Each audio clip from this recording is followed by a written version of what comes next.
Hello guys, welcome back. I hope everyone's having an amazing week. I'm here today for today's live interview with Alexander Seery. Good friend of mine, Alexander Seery, is here today. He's a best-selling author, property investor, and entrepreneur. He's founder of Shifts to Success. Alexander has an amazing story, an incredibly inspiring story to share with us today. He's driven by a belief that the heart of an entrepreneur can beat freely in anyone. And that's led him to specialize in a business training company, to create a business training company that supports members of the police and NHS to build successful businesses. Alexander, welcome, mate. How are you? I am very well. Thank you for the kind introduction there. How are you?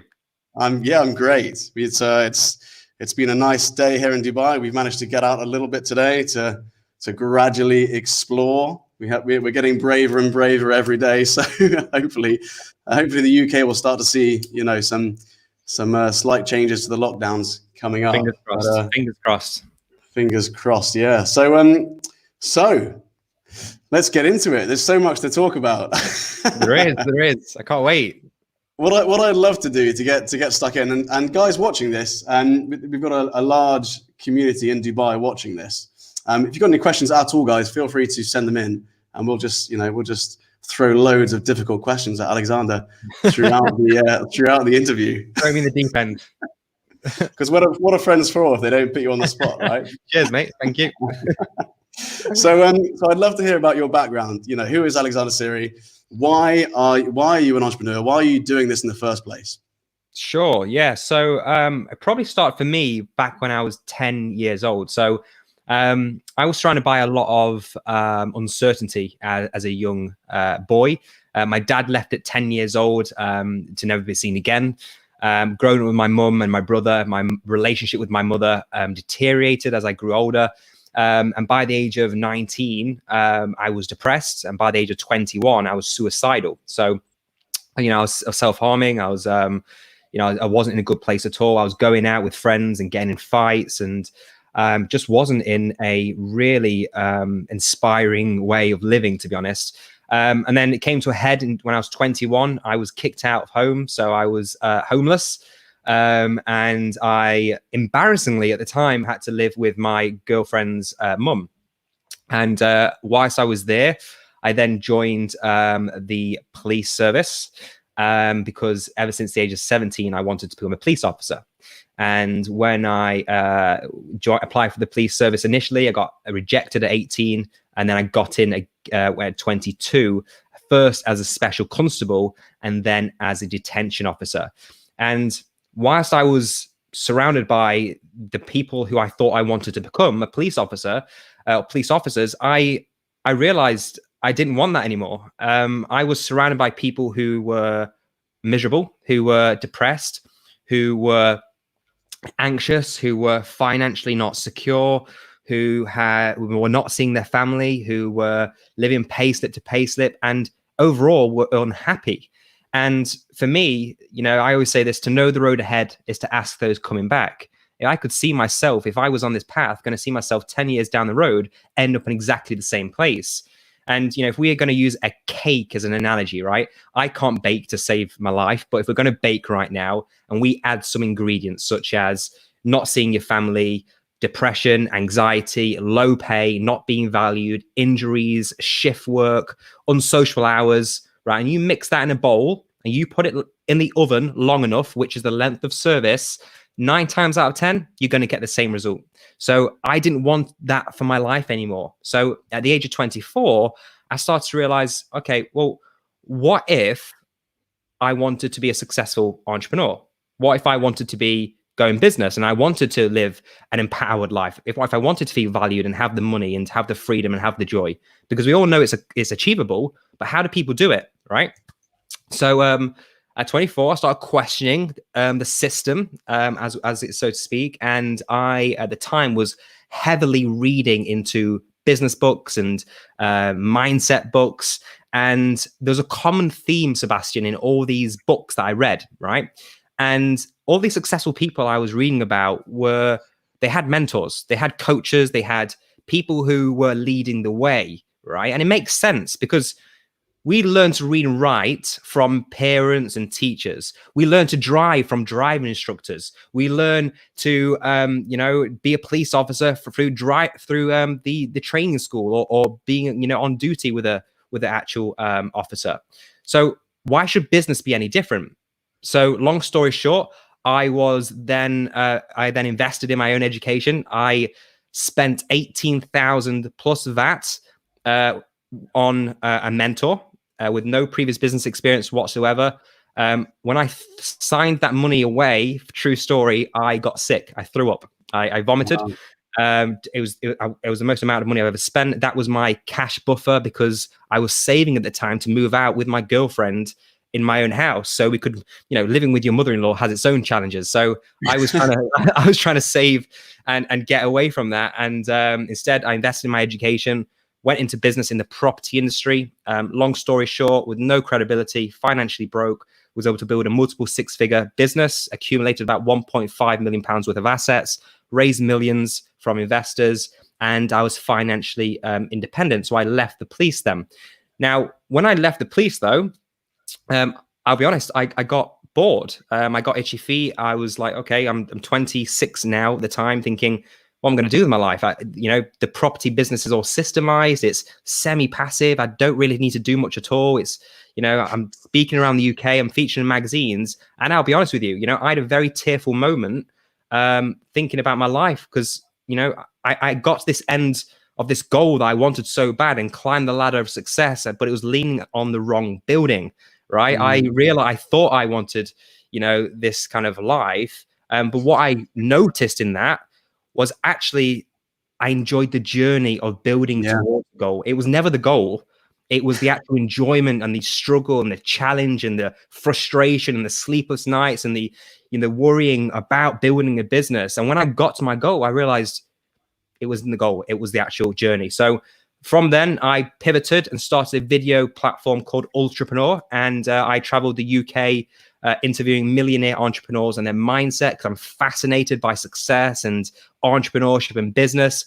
Interviewed some amazing people. And on my last interview with a guy we both know, Daniel Priestley, I was inspired by an idea that I started to think about the value that I was standing on. And I thought back to the police, and a lot of people were asking me, how did I build a business? How did I do this in such a short amount of time? And that's where the idea of my now business, which is my joy, shifts to success came from. So from that, I wrote a best-selling book called Police Officer to Entrepreneur, which is a business book. It became a #1 in 3 different categories. And Shift Success started in 2018, the first event. And we've had hundreds of people at our events now. We've got 100 odd people on our cohorts now, and, changing their lives, that gives me so much joy. And I really wish I really thought about the enjoyment from the business perspective when starting my initial company. So that's me. That's where, I've came from, and yeah, I'm enjoying the journey.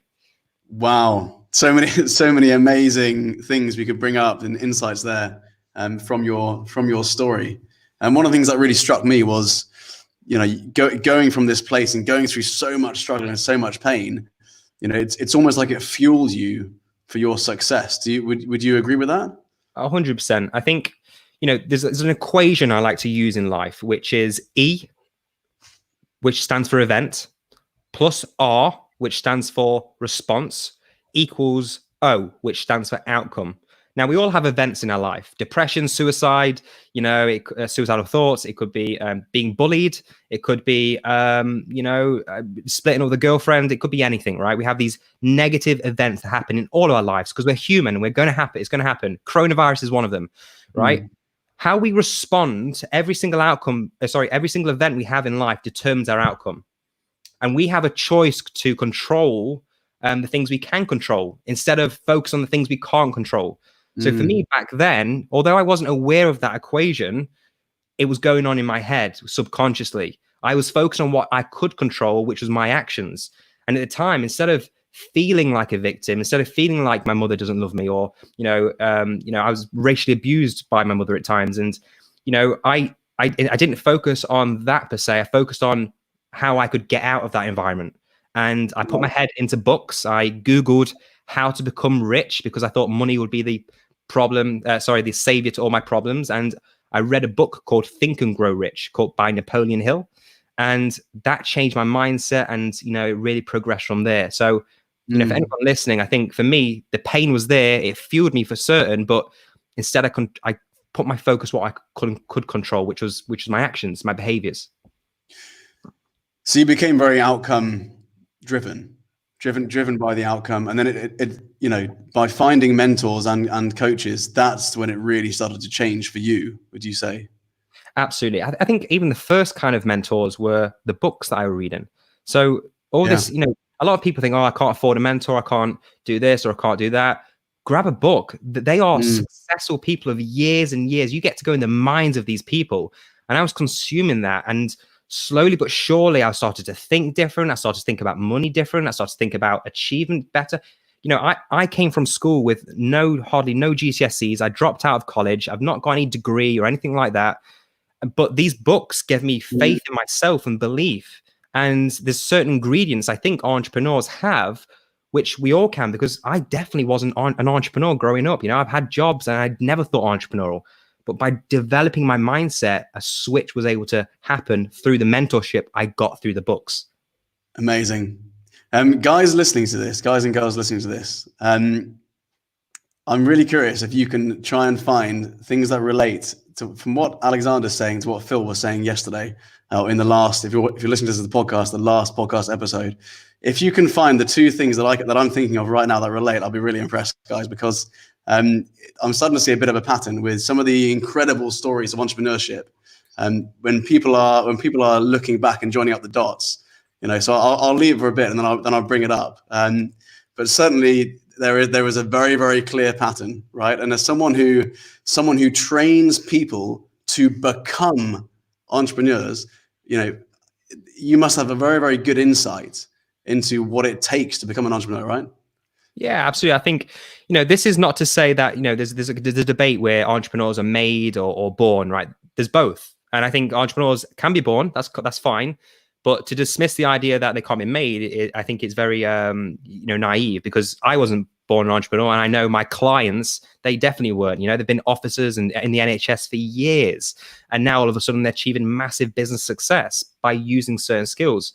So I believe there's a few kind of attributes or skill sets that must be developed, and there's soft skill sets that we all can develop. This isn't about height or looks or how big you are or the money in your bank. It's not about that at all. It's about problem solving, leadership, assertiveness, communication, the ability to stand firm with your vision, the ability to learn and want to learn more insights, which we all have, as well as effort. Right? Simple effort and applying hard work is something we all have the ability to do. We all have that. And when I knew that, when I read these books, I realized that I could shape my future to how I wanted it to by putting in those work towards those skill sets. I'd love to break down, the sort of biological makeup of an entrepreneur with you, and then dive into each one of how someone can develop that. I think that'd be quite cool to do. Sure. And one of the things that you brought up was pretty much discipline and work ethic, right? Yeah. And a lot of people would say work ethic is something you can't teach, you can't develop in someone. I've got an opinion on this, but I'm curious to hear what your thought is on that. Sure. Yeah. So let me give you some insight. Before when I was living at home with my mother, I was one of those guys who was on the Xbox till 6 a.m, ringing sick for work the next day because I was staying on the Xbox all day. I was lazy. I didn't work out in the gym. I used to go out and have drinks with my mates. I was the laziest person you could ever believe. I didn't want to work or anything like that. Okay. The minimal amount of work. So naturally, I wasn't born like a hustler or anything like that. Okay. Even though it's required, I wasn't like that initially.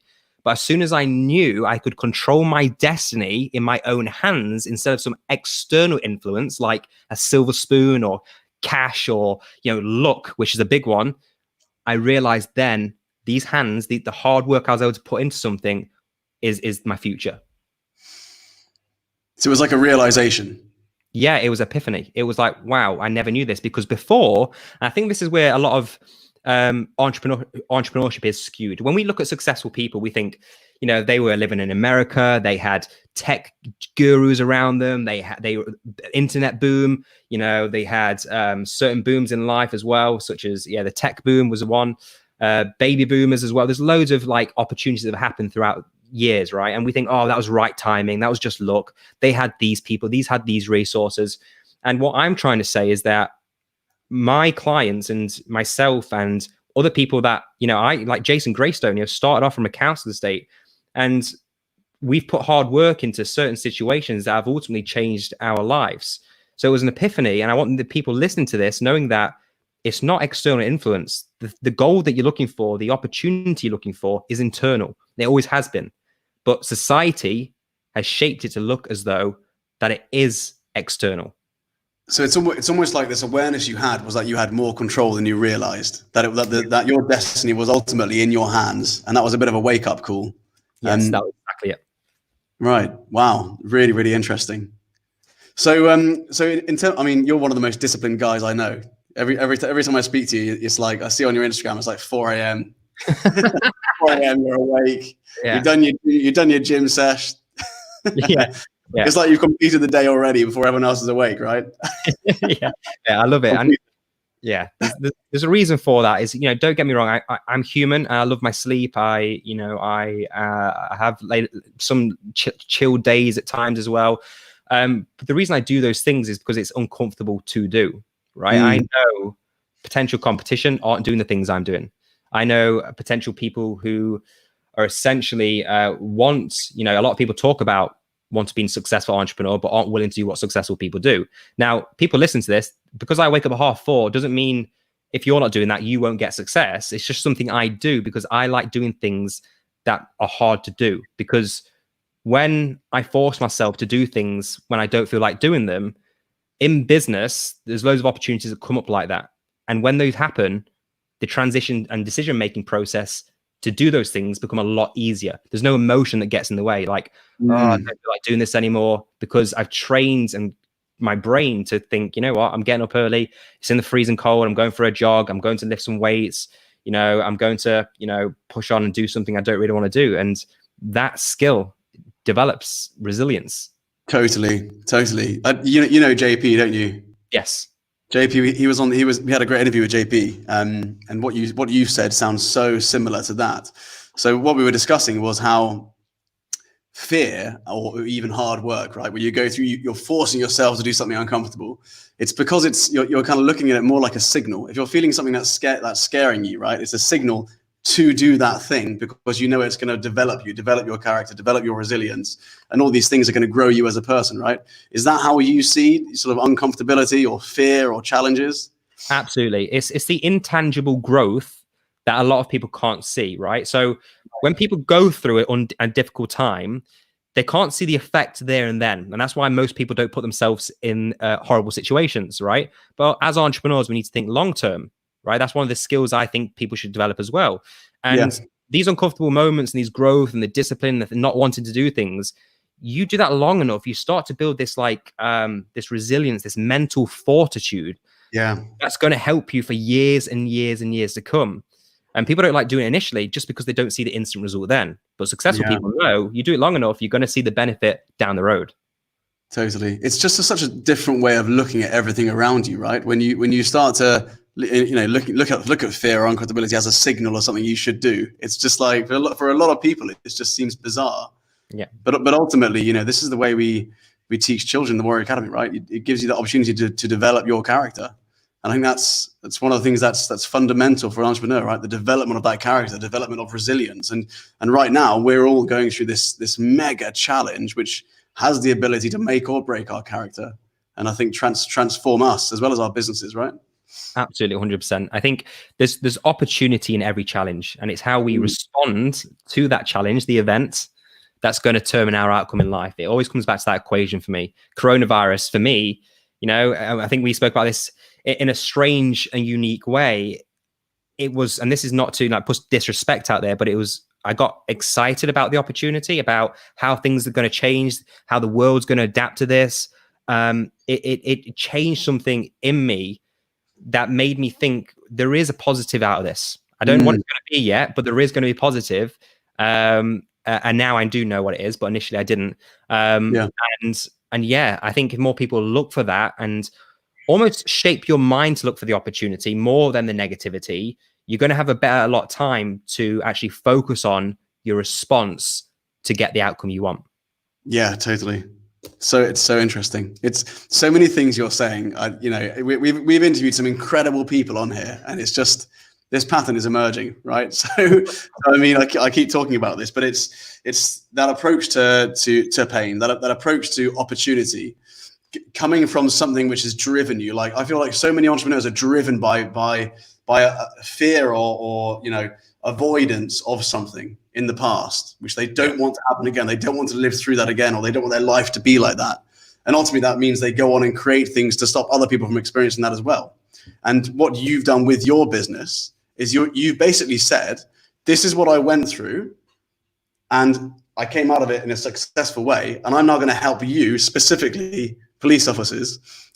You're literally, it's like you're looking in a mirror and helping someone who was you, right? But doing it the right way, the quickest way, the smartest way, the healthiest way. Yeah, exactly. The cheapest way as well. Not going through the same mistakes I did.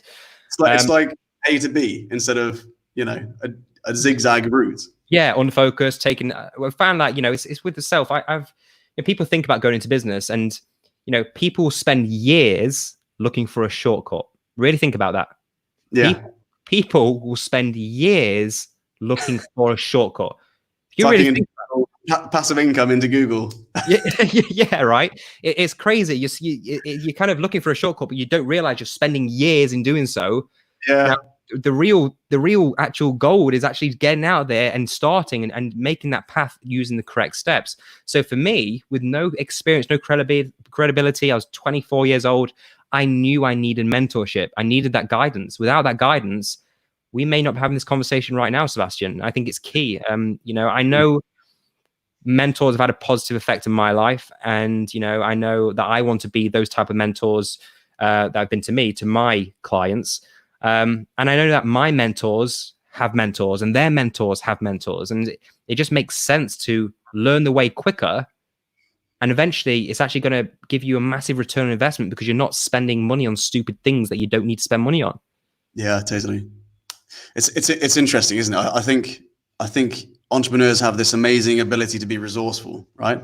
If you take Richard Branson, I don't know, maybe he's not a good example because he's not particularly popular right now. But let's just say you took Richard Branson, and you put him in a situation where he had no money, and he's next to someone who, someone who's, I don't know, employed or running a small business or whatever, and you put these two people next to each other.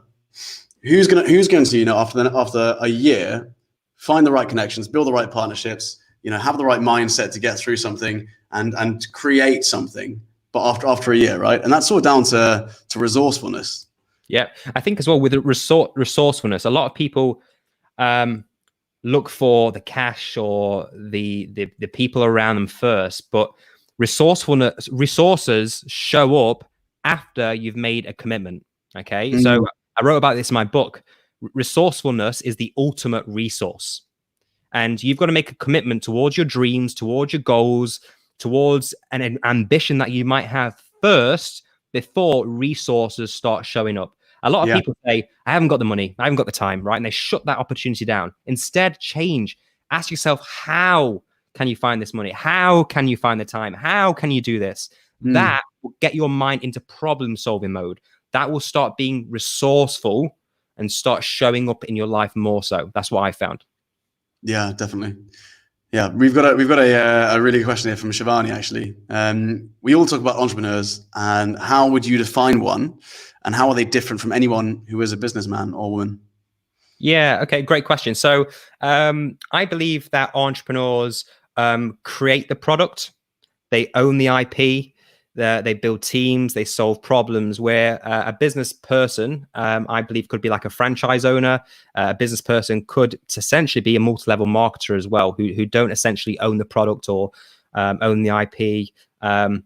Also, you'll find that a lot of entrepreneurs are visionaries. They focus on the vision of where they want to be, and they want to change the world. where as a business person may not want to do that, and they maybe just focus on the next, their own little world. That's what I believe. I feel like entrepreneurs are more likely to change the course of the world we have around us in their own way. So for us, for example, with police officers and nurses, this has never been done before, and we're actually helping those people get out of the job, to change their lives and the impact that they're going to make. So for me, it's all about, they control the product development, the innovation. They build teams more so. They focus on the vision, the IP, and yeah, they have more control as well, I would say. A lot of business owners, such as franchise owners and LM marketers, just don't have that control. Yeah, I'd completely agree with that. This is a good one. Is age an important factor when it comes to starting over in business, creating a new company? What advice would you have to overcome difficulties in this? Great. So there's two ways of looking at this. There's a young age, so people starting feeling like they're too young, and also people who think, oh, I'm too old now, right? So there's an age is literally just a number, and what you tell yourself will become your reality, right? So we've all heard of these stories of very young people, starting entrepreneurship and business when they were very young. YouTubers right now go on to build their personal brand and start to go into business.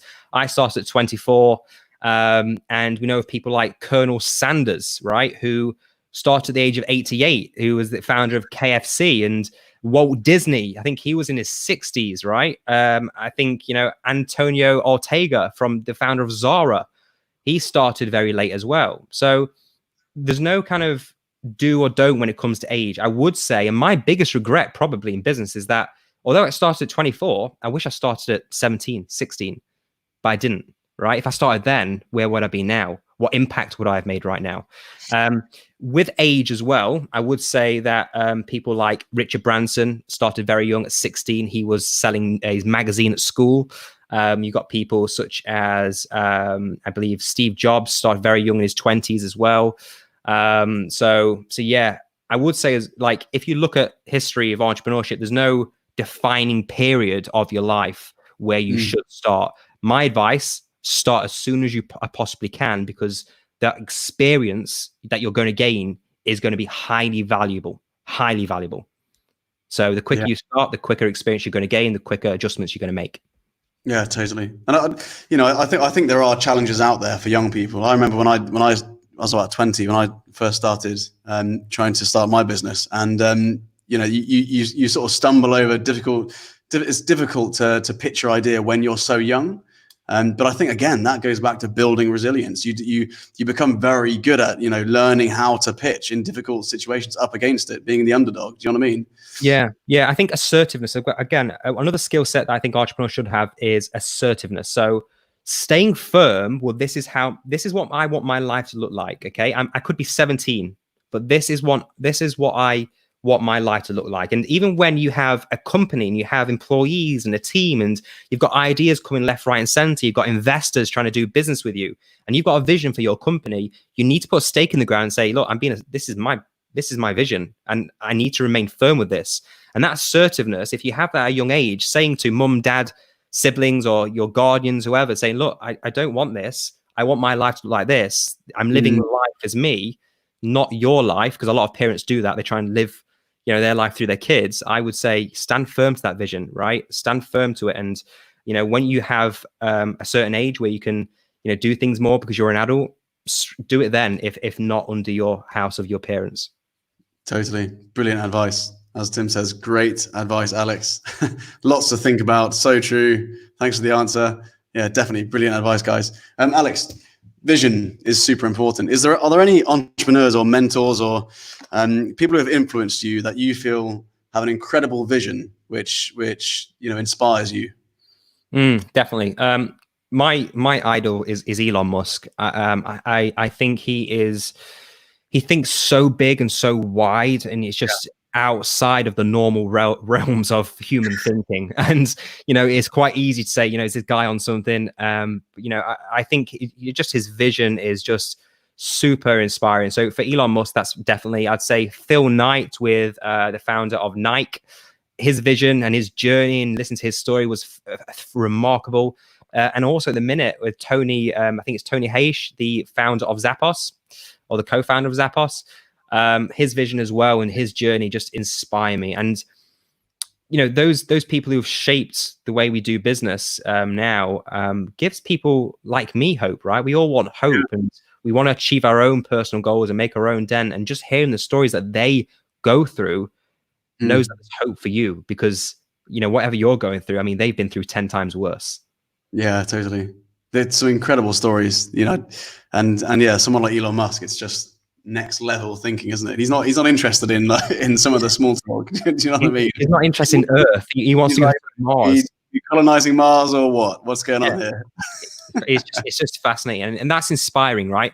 That's really, really inspiring, and that gives us all hope as people living on this planet. How will the world look like? And those people really, they're my people. They're the people I want to be around if possible.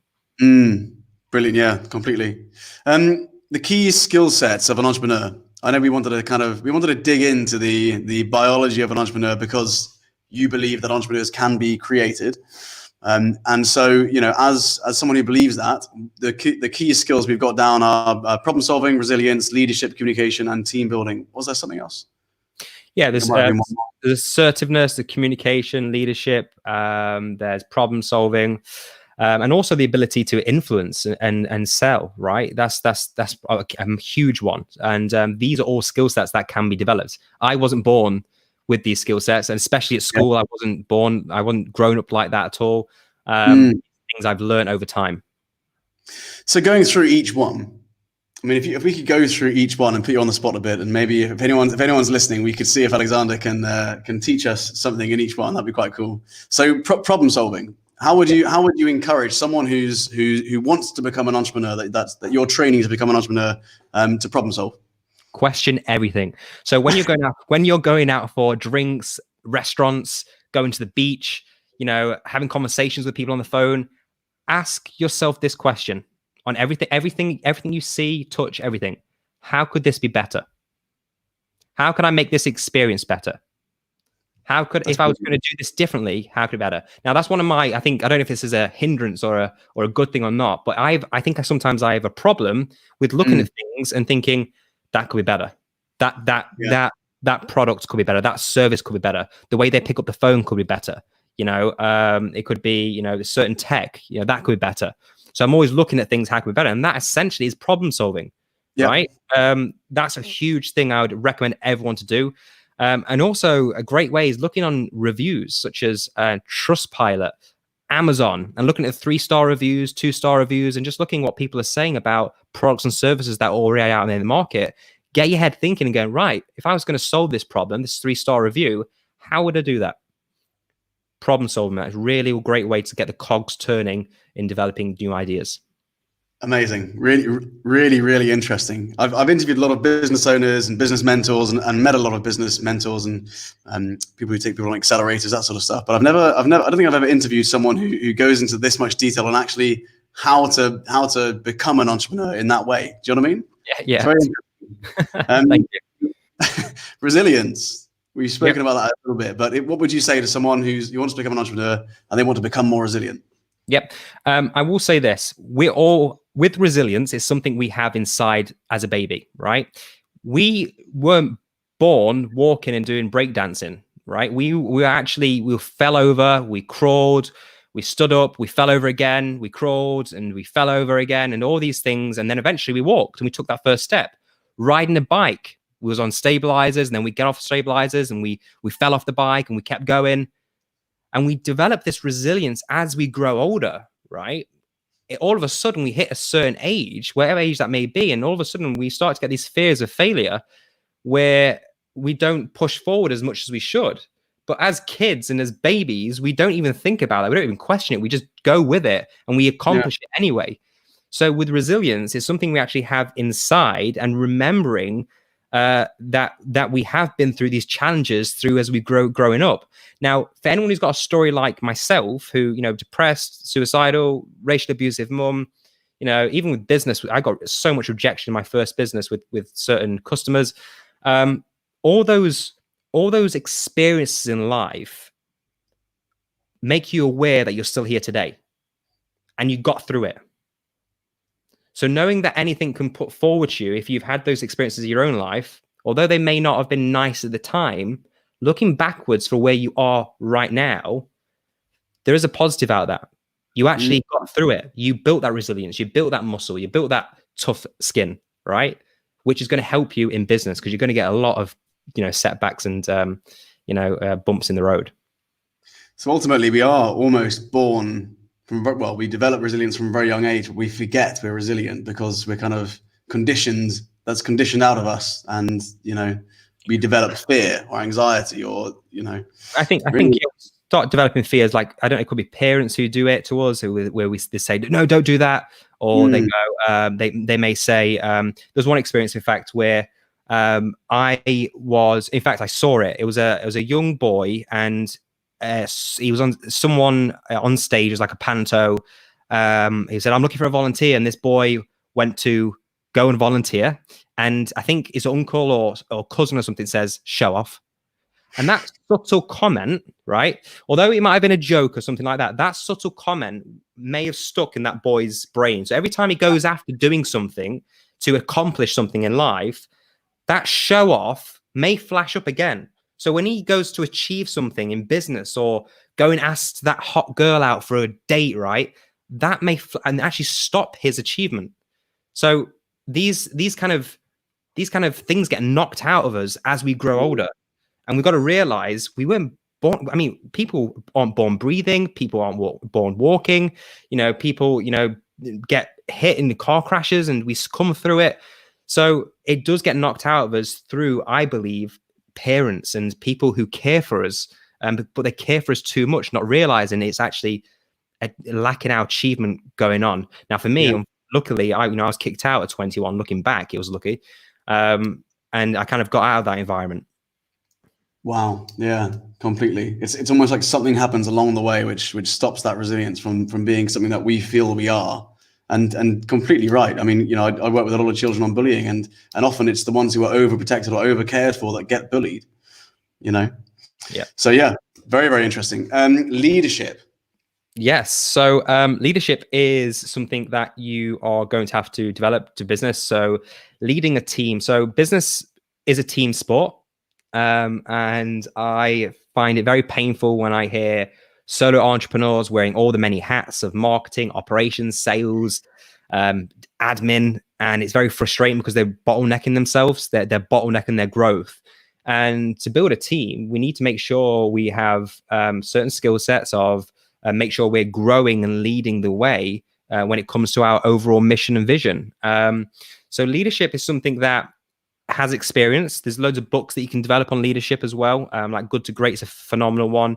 And I believe that leadership as well comes from humility.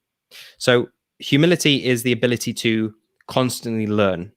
And, I've made mistakes as a leader, and I'll continue to make mistakes as a leader. But knowing that you're on this constant development of learning of how to become a better leader, and learning from leaders who have, like Ray Dalio, I'm listening to his book at the minute, and it's phenomenal in the way he leads his team, and just picking up nuggets from that allows me to become a better leader with my team. So humility, just knowing and being okay with the fact I will develop into a better leader as time goes on, right? I think a lot of people try and get it mixed up between a boss and a leader. I think a boss will say, do that. And a leader is more like, we're going to do this, and I'm going to show you the way first. Brilliant. Yeah, I love that. I think that what you said about humility is so true, right? And ultimately that means dropping the ego so that you can give yourself space to learn, space to grow. And I think that's inspiring for people who you're leading, that they know you are open to learning and aren't just sort of closed off to that. Definitely not. I think anyone, as soon as you think you know it all, I think you are on a losing slant. I think you get complacent. And I think, unfortunately, a lot of business owners, they can get like that. They get a bit cocksure with the amount of money they're earning. And unfortunately, there's something going to happen around the corner, as it fairly does in business. So you're going to get a left hook, and you've got to make sure you are ready to take that. And that's why I think the more you learn, the more you're able to adjust, you react, take opportunity. and humility. I always have mentors, right? I'm 29 now, and I will never stop learning. When I have achieved my most amazing visions and goals, I want mentors around me, right? I'll never want to stop learning. I'd encourage anyone, no matter what level you're at, to never stop ever. Yeah. Amazing advice. Communication is another skill we've got down here as an entrepreneur. How can you develop communication skills to become an entrepreneur? Yeah. Believe it or not, communication is about listening. I think a lot of people think it's about you outputs, you sharing your vision, your mission and values and that kind of thing. But actually, communication is how you listen and respond to customers and your team and suppliers, and things happen in the marketplace. And when you become receptible to what you're listening, then you become a better communicator by actually giving people what they want, influencing. It could be sharing ideas. So for me, it's never started with this. It started with this, because if I start with this, I can develop this, sharing ideas, visions, recruit team members, recruit talent, get people on board with my mission. Even like communicating with friends and family, getting them inspired about life and making them change and hearing their story and, having empathy with them. So if I could say anything, start with your ears rather than your mouth. That is real communication. Amazing. I love that. That's so true. Team building. Now this is you've touched on this a little bit, but team building. Let's go for that one. I think it's a massive key. Yeah. So again, entrepreneurship is a team sport, and I wish people more knew about that. Now, when it comes to team building, I've hired and I've fired, and I've got some stories around that where I've recruited people not on a value basis. Okay, so what I did initially with hiring was I looked for talent. Okay, people with the skill sets that I needed. Okay. But unfortunately, if someone's got the wrong values or not the different values to me, then there's going to be friction. Okay. Now there's going to be friction. Now, unfortunately, I brought people into my company, and unfortunately, very quickly got sussed out. Although they may have the skills, they're not a cultural fit. So right now, what I do is always hire on values first and skill sets second. Okay. Because if I'm not going to swear, if someone's an idiot, and that's going to be very hard to change their values, whereas skill sets, as we know, can be developed. Now, when I hire, I always look for opposing skill sets. So if I'm weak in operations, I'm going to hire for operations. If I'm weak in sales, I'm going to hire for sales. If I'm weak in it could be marketing, I'm going to hire for marketing. So I look for opposing. So if you're an entrepreneur watching this and you haven't got a team and you are wearing many, many hats, you're doing a lot of work yourself. Yeah. Alexander, who's the first person you hire? For me personally, it was admin.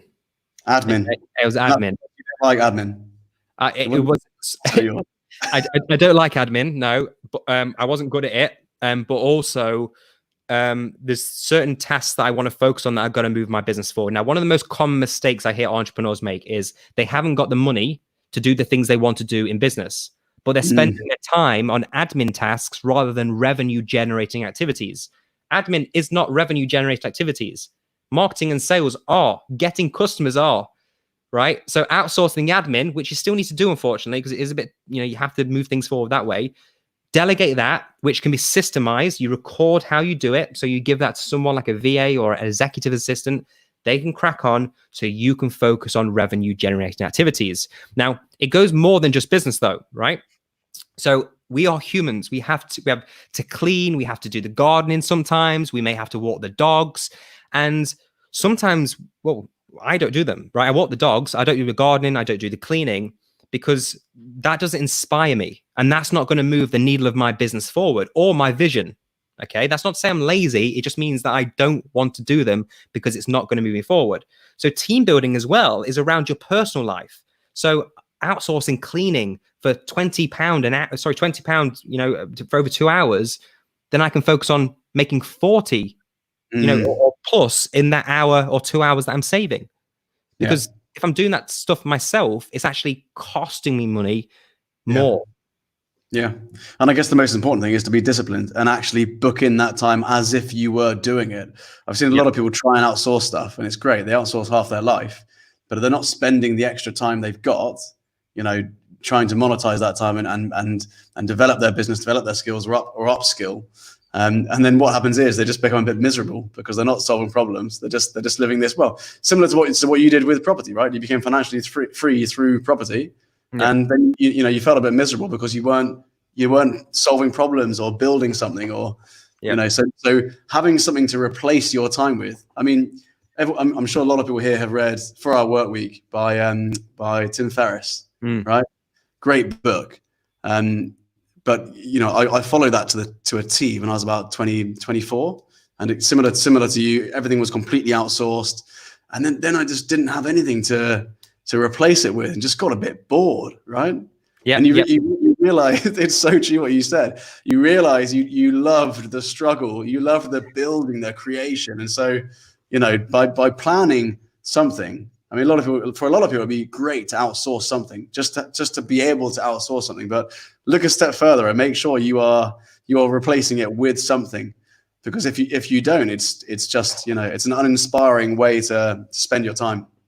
100%. You've got an opportunity in outsourcing. Like you said, upskilling is a huge thing, right? Do that at least. Yeah. Okay. At the bottom of this, we've got quite a tricky one, I think. Assertiveness. How can you develop assertiveness? Because often that comes down to personality a lot of the time, doesn't it? Yeah, this is about. So assertiveness has not been about this is my way and this is the only way. So assertiveness is actually being open-minded about the direction of your company, about the direction of the vision, the direction how you do things in business. But assertiveness also is making sure you're not being blindsided by shiny objects, right? So one of the many curses I find that a lot of entrepreneurs get is they've got opportunities coming left, right, and center. You're in deal flow, right? As soon as you start making money and people start hearing about you, and you start getting opportunities from everywhere, and you've got to stand firm to your vision and be assertive to the people around you, saying, actually, no, I'm going to say no, right? And if more people said no, they can focus on the things that are going to take them towards their vision, rather than saying yes to everything because it is shiny and because it is new, which is only going to take them further away from their vision. So assertiveness for me is about extreme focus. It's about being disciplined and staying firm to the vision that you set out on the journey you set out on. Now, of course, that's not to say no to every opportunity. Opportunity, can help you, but really, you've got to be kind of ask the question: is this opportunity going to take me closer to my vision or not? If it's not, say no. If it is, go for it. That's for me is assertiveness, and that's always something I've done. Just the ability to say no, right? A lot of people say yes because they want to be kind. You've got to be selfish with your own goals. It's like the oxygen mask analogy on a plane, right? Oxygen masks come down, you sort yourself out first before you help your child. You're no good to no one if you are, if you haven't got your vision, you can't make an impact as much as you should. So that's my way of assertiveness. I love that. A lot of the content of your course and your training and your methodology, it strikes me that it's almost leaning towards self-development, almost more than or equal to business development, right? Yeah, we've had some transformation. I mean, not only the results of business success the clients have had, but we've had clients who have come off antidepressants, right? People have been on antidepressants for years as depressed police officers. All of a sudden, we've changed their environment, they've changed the way they're thinking, and they've come off the medication, right? And they're leading better lives. They're happier people. They're healthier people. They're thinking about money differently. They're not being swept with the status quo through their own colleagues. And I think business and entrepreneurship, you're going to go through a transition in your mind. So the name of the company, Shifts to Success, is talking about the shifts you're going to make from working patterns to success, but also the shifts you're going to make as a person to success, okay? And the shifts you've got to make. And it all starts here. It all starts with, your mindset. I love that. Alexander, you believe that the heart of an entrepreneur can beat freely in anyone. I'd love to hear from you, maybe just 2 examples of someone who's come to you who's always been employed. They spent, let's say, 40 years employed, full-time employment. They've never expressed an interest in being an entrepreneur. They've never shown that side ever in their life. So you could say they weren't an entrepreneur. And through your program, they've become an entrepreneur. Could you give me 2 examples like that? Sure, absolutely. So we've got a lovely one of my clients called Kelly Statham. Mother, wife, was a police officer for years and years and years. Even before that, even before joining the police, she was in jobs, and she'd never even had her own business before. Okay. With Kelly, her story is amazing. She was quite upset with the police force. One way on the driving to work one day, she actually thought about driving herself into a bollard and killing herself. The reason being is that she felt like a poor mother. She wasn't seeing her family anymore. She was, she just wasn't happy with how her life was going. She thankfully didn't do that. She actually went into business beforehand, right? And before she met us. So she left the police, went into business, but found business was freaking hard work, which it is. And she was making a £600 loss every single month, okay? Kelly joined Shifts to Success. In her first year, Kelly achieved 136,000 in revenue. 18 months on, she's on 250,000 in revenue. She's got an office. She's got a team of 3 or 5. She's won awards. Wow. She is the happiest person she's ever been. She spends more time with her family more than ever. And now she's scaling. Leaving her full-time job and being in that position mentally as well. Yeah, absolutely. Yeah. So she left the police before she met us. But she was went into business, £600 loss, then 136, and then scaled it to 250,000 plus. Incredible transformation! Wow. Yeah. Can you tell us one more? These are great. Give us one more. Yeah. So Lorna Reeves is a great another example. So Lorna came from university initially, then went into the Metropolitan Police Service, working in CSI and like the armory, the guns and so forth, at the labs, sorry. And basically, Lorna was suffering from very high stress. Okay. So she was leading a team of about 100 in the Metropolitan Police. She was, had stress eczema coming up her neck. She was losing her hair. She weight fluctuated. And unfortunately, she was actually incontinent. Okay. Because due to the stress, she was also dreaming of dead bodies, as that's something what she used to do in the police service. Long story short, Lorna had never been in business before. She came to us on one of our first cohorts, and within about 5 weeks, with her business idea, no experience, she was making sales at $5.5 grand in the wedding industry per pop. All right, so she was out. She resigned from the police service straight away. She then. She reminds me a bit like you, to be honest, Sebastian. She's very ideas and always adapting and overcoming. And she then started another business called My Events, which is a business events company, and she manages events. And she was on about £85,000 in revenue with that business. Okay, coronavirus hits, so it wipes out events. She then transitions online, and in a matter of weeks, she's on about 30,000 in revenue. Because she's moved everything online. She actually heard about the coronavirus in France skiing. She was doing all stuff online. She was adapting, she was creating, she was working with the designers, she was getting things fixed, she was reaching out to her customers, shift a whole business model in a matter of weeks online, making revenue. She's making actually, more money in the time frame. If you compare it over a time frame, more money doing this model. Wow. I love those stories. This tragic pandemic that's going on is producing some incredible stories of entrepreneurship. Do you know what I mean? We've got this inspiring pivot series going on right now from people who've been featured on entrepreneur.com. It'd be great to interview her as well, maybe. I think definitely, cool. Yes, I highly recommend. But we've actually got you here, Alexander, and I know you you've got an amazing story about how you've pivoted online. So could you share that? Tell us your business before, just the month leading up. So let's say February 2020, leading up to the lockdown, and then obviously bang, lockdown hit. How did you pivot? What happened? Yeah, so thankfully we had online systems already. So we had an online portal, we had our webinars already online. So like 95% of our business were already online. Okay. So that was a good thing. And what we did was decide just to pause one of our events and make sure our sales team was still pushing forward, enrolling police officers onto our accelerators. Okay. However, out of this, we have been making some changes. Shifts to Success 2.0. And me and the team have been getting together this week and last week and we're actually changing a few things. We've had Australian cops reach out to us. We've had German cops reach out to us. We've had American cops reach out to us who, due to the book, my book, that's because it's on Amazon. And we're thinking of ways, how can we reach these people? Now, it's obvious it has to be online, which we already are. But we also need to start thinking about the accountability, right? Because people, I believe, need accountability to get the things done they should be doing in business. And also, how do we still give that human element when we can't be with them in physical presence?